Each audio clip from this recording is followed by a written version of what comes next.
बरगदपुर गांव के आखिरी छोर पर बनी ये पान की छोटी सी दुकान जो पिछले 7 पुश्तों से चली आ रही है। इस पान की दुकान पर आम दिनों में काफी भीड़ हुआ करती थी, लेकिन आज का नजारा बिल्कुल अलग था। दुकान पर जगदीश काका के अलावा एक भी इंसान दिखाई नहीं दे रहा था। काका को देखकर ऐसा लग रहा था कि मानो उनकी नजर किसी के आने की राह देख रही हो। इसी बीच गांव का एक आदमी उस दुकान के पास आ पहुंचा। अरे जगदीश काका, एक मीठा पान लगाना और सुपारी थोड़ी कम डालिएगा। वो आदमी उस दुकान के सामने रखे टेबल पर बैठ जाता है। वहां आदमी नहीं होने के कारण वह काका से पूछ लेता है, काका, आज आपकी दुकान पर कोई ग्राहक नहीं दिख रहा है। इस टाइम में आपकी दुकान पर तो बहुत सारे ग्राहक रहा करते थे। आज कुछ हुआ है क्या? नहीं रघु, ऐसी कोई बात नहीं है। दुकान का सामान और पान का मसाला खत्म हो गया था, इसीलिए मैंने सभी ग्राहकों को वापस घुमा दिया। अच्छा, इसका मतलब मुझे भी आज पान खाने को नहीं मिलेगा। लेकिन काका की नजर अभी भी शहर जाने वाले रास्ते पर टिकी हुई थी। गांव का वही आदमी काका को देखकर समझ गया कि काका किसी परेशानी में है। काका, आपके चेहरे पर 12 क्यों बजे हैं? क्या आपको कोई परेशानी है? और काका, छोटू काका भी दिखाई नहीं दे रहे हैं। हाँ रघु, मैं अभी बहुत ज्यादा परेशान में हूँ। अब इतनी रात हो गई है कि दुकान बंद करने का भी समय हो गया, लेकिन मेरा भाई दुकान का सामान लेकर शहर से अभी तक वापस नहीं आया है। इतना सुनते ही रघु घबरा जाता है। ये आप क्या कह रहे हैं काका? आप इतनी बड़ी गलती कैसे कर सकते हैं?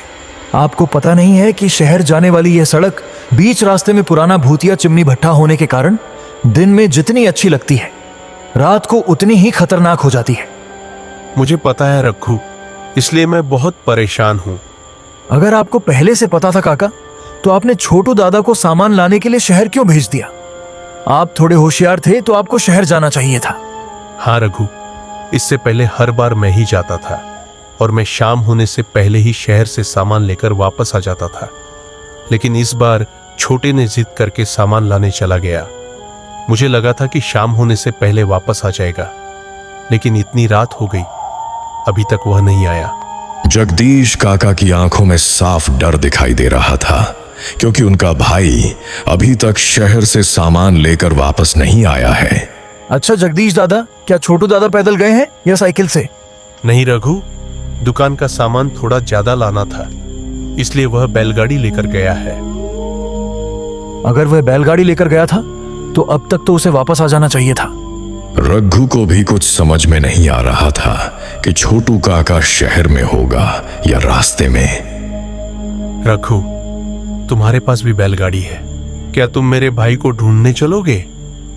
आपको तो पता ही है जगदीश काका, ईंट का वो पुराना चिमनी भट्ठा रात में कितना खतरनाक हो जाता है। सालों से बंद पड़ा वह भट्ठा रात होते ही और भी डरावना हो जाता है। गांव वाले ने भी देखा है कि रात के समय उस ईंट भट्ठे से धुआं निकलता है और वहां से अजीब अजीब आवाजें भी आती हैं।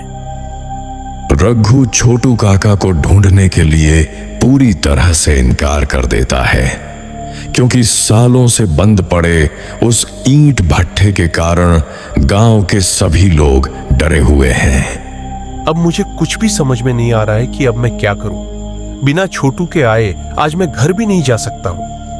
रघु, गांव में एक तुम ही हो जो मेरे अलावा तुम्हारे पास बैलगाड़ी है। अगर तुम चलो तो तुम्हारा बहुत मेहरबानी होगी, नहीं तो मैं सोच सोचकर पागल हो जाऊंगा कि मेरा भाई कहां रह गया। जगदीश काका की घबराई हुई हालत देखकर रघु का दिल पसीज जाता है। वह कुछ देर तक चुपचाप सोचता रहा, लेकिन आखिरकार अपने डर को किनारे रखकर छोटू काका को ढूंढने जाने के लिए तैयार हो जाता है। ठीक है जगदीश काका, आप इतना परेशान मत होइए, मैं आपके साथ चलता हूं। आखिर छोटू काका को ढूंढना भी तो जरूरी है, लेकिन हमें जल्दी वापस लौटना होगा, क्योंकि रात में उस पुराने ईंट भट्ठे के रास्ते से गुजरना ठीक नहीं है। आप तब तक दुकान बंद कीजिए, मैं बैलगाड़ी लेकर वापस आता हूं। रघु बैलगाड़ी लाने के लिए चला जाता है और इधर जगदीश काका तुरंत अपनी दुकान बंद कर देते हैं। कुछ ही देर में रघु भी अपनी बैलगाड़ी लेकर आ जाता है। जल्दी बैठ जाइए जगदीश काका, हमें शहर पहुंचने में भी काफी समय लग जाएगा और हमें रात ज्यादा होने से पहले वापस भी लौटना है। जगदीश काका बैलगाड़ी पर बैठ जाते हैं। रघु बैलगाड़ी हाँकना शुरू करता है और दोनों छोटू काका को ढूंढने के लिए शहर की ओर निकल पड़ते हैं।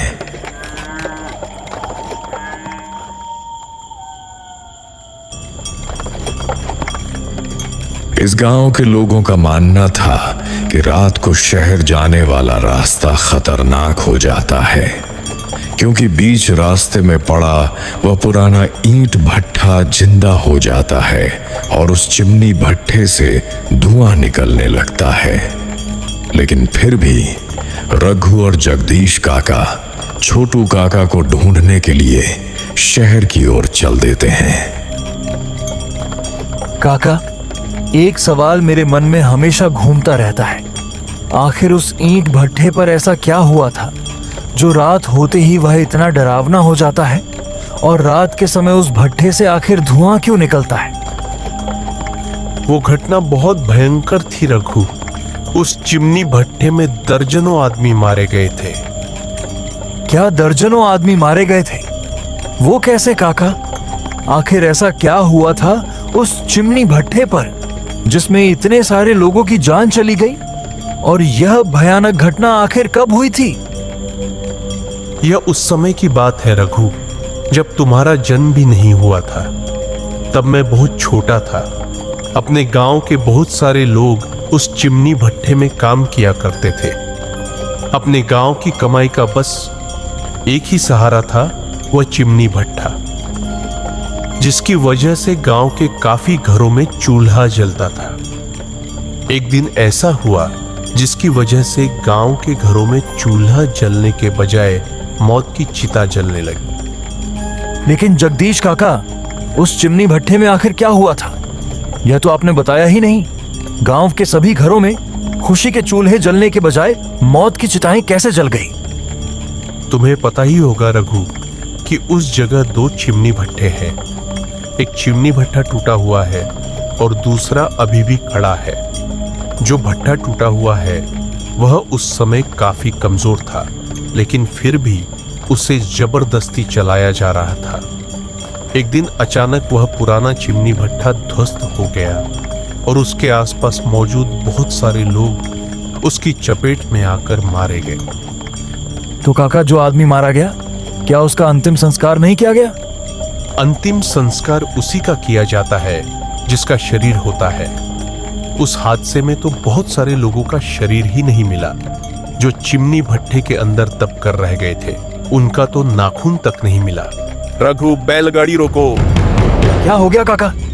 तभी काका ने कुछ ऐसा देख लिया जिसकी वजह से उन्होंने रघु को बैलगाड़ी रोकने के लिए कहा, और रघु बैलगाड़ी रोक देता है। क्या हुआ काका? बैलगाड़ी क्यों रुकवाई? रघु, ऊपर की ओर देखो, उस भट्ठे से धुआं निकल रहा है। लगता है पुराना चिमनी भट्ठा चालू हो गया। जैसे ही रघु ऊपर की ओर देखता है, उसके होश उड़ जाते हैं।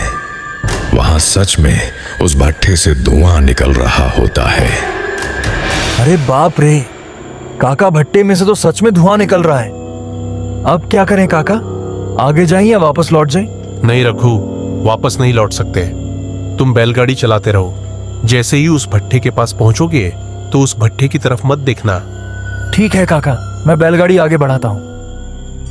भट्ठे से निकलता धुआं देखने के बावजूद भी जगदीश काका और रघु अपने कदम पीछे नहीं खींचते हैं। दोनों हिम्मत करके छोटू काका को ढूंढने के लिए आगे की ओर बढ़ जाते हैं। रघु, उस भट्ठे के पास पहुंचने ही वाले हैं। थोड़ा संभल के चलना। अगर वहां का कोई भी आत्मा देख लिया तो जिंदा नहीं छोड़ेगा। ठीक है काका, मैं इस बात का ध्यान रखूंगा। जैसे ही रघु उस भट्ठे के नजदीक पहुंचता है, वह सामने का नजारा देखकर हैरान रह जाता है।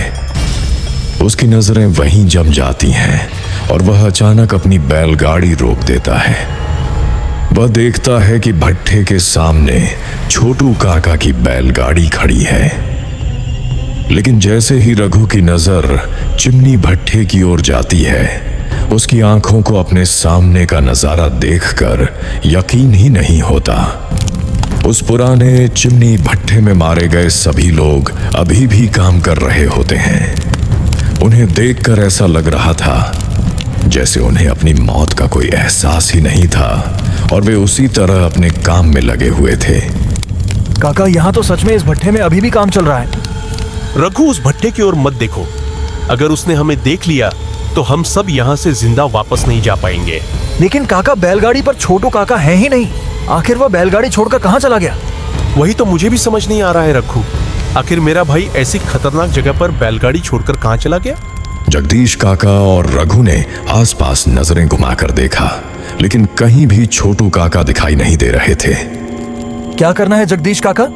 छोटू काका तो कहीं दिखाई ही नहीं दे रहे हैं। सामने सिर्फ उनकी बैलगाड़ी पड़ी हुई है। रघु, तुम अब यहाँ से वापस लौट जाओ। मैं तुम्हें इस खतरे में नहीं डाल सकता। मुझे अपनी बैलगाड़ी मिल गई है। मैं अपनी बैलगाड़ी से अपने भाई को ढूंढ लूंगा। तुम अब घर जाओ। लेकिन काका, आप अपनी बैलगाड़ी के पास कैसे पहुंचेंगे? अगर उसने आपको देख लिया तो अंजाम बहुत बुरा हो सकता है। मैं आपको अकेले वहां जाने के लिए नहीं छोड़ सकता। तुम मेरी बात समझ क्यों नहीं रहे हो रघु? यहाँ पर ज्यादा देर बात नहीं कर सकते। तुम अपनी बैलगाड़ी लेकर वापस लौट जाओ और मेरी पान की दुकान पर मेरा इंतजार करना। मेरे पास एक काला चादर है। मैं उस चादर को ओढ़कर अपनी बैलगाड़ी के पास जाऊंगा। इस तरह किसी की भी नजर मुझ पर नहीं पड़ेगी। ठीक है काका, आप उतर जाइए।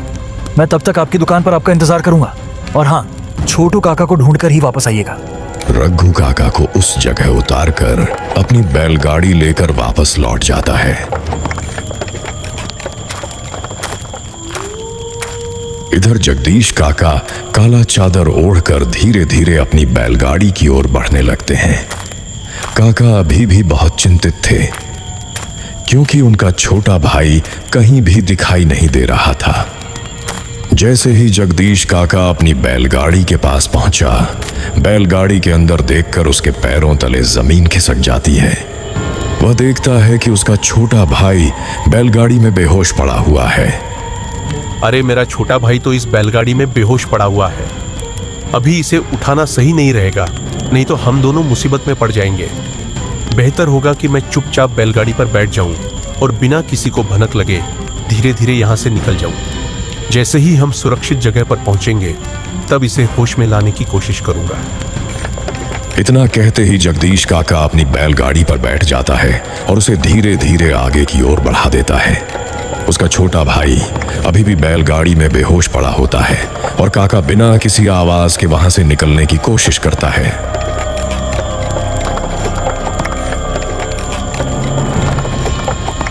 धीरे धीरे जगदीश काका अपनी बैलगाड़ी लेकर उस जगह से निकल जाते हैं।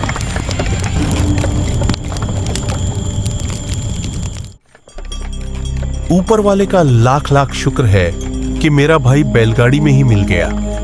अब मुझे जल्दी से अपनी दुकान के पास पहुंचना होगा और इसे होश में लाना होगा।